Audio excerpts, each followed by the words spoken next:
naay mamatay, naay bayad. Ug magkasal, naay bayad. O maglubong, naay bayad. Unsa may basiyag ani Brad Paul nga mao na ilang batikos sa ato ang simbahan. Nagasalamat. Pila may bayad? 100. O gamay ra.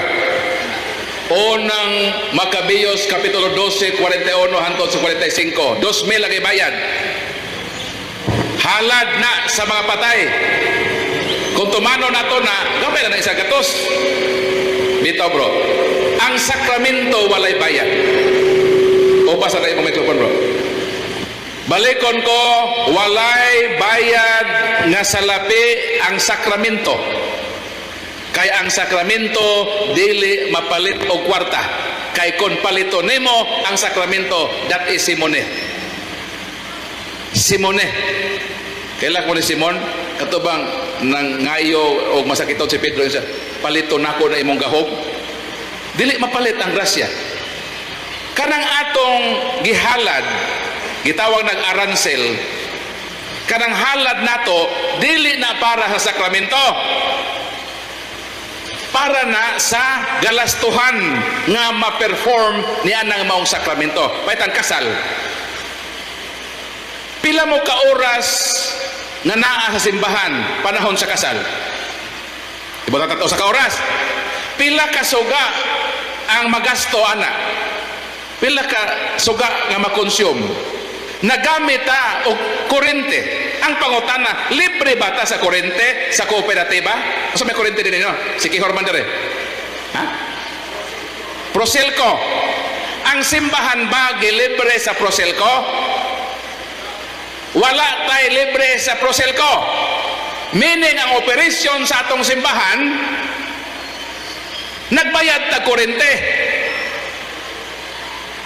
Kanang pare, magsuot og sotana, baho o nilabhan. Kinahanglan ang pare magsuot sa limpyo, humot. Ang pangutana, sa ato pa, miagi naglabandera. Kay gilabhan man, mipalit ang sabon. Miagi magwasing masin, miagi.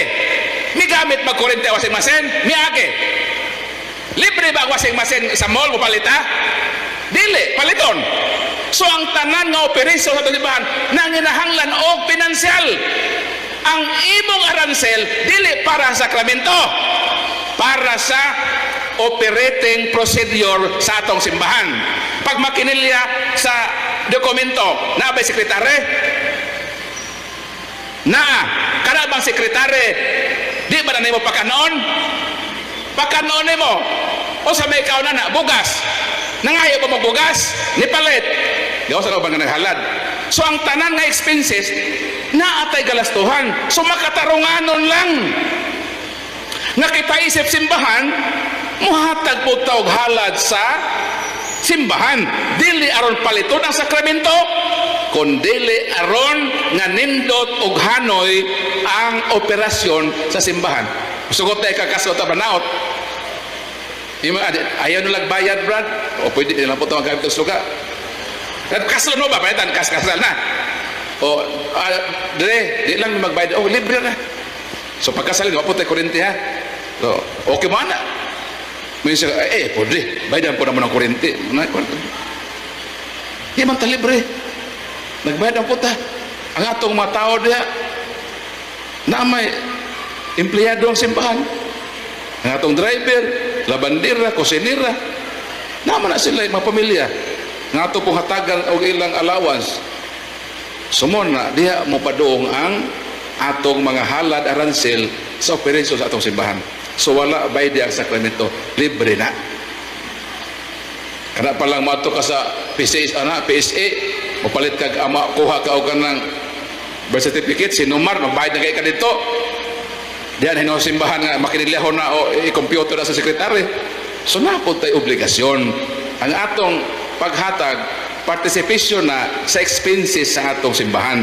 Kaya ang simbahan, dili libre sa ilang panaliton o sa uban nga mabutang. So mo nang tubag nga simple sa imong pangutana.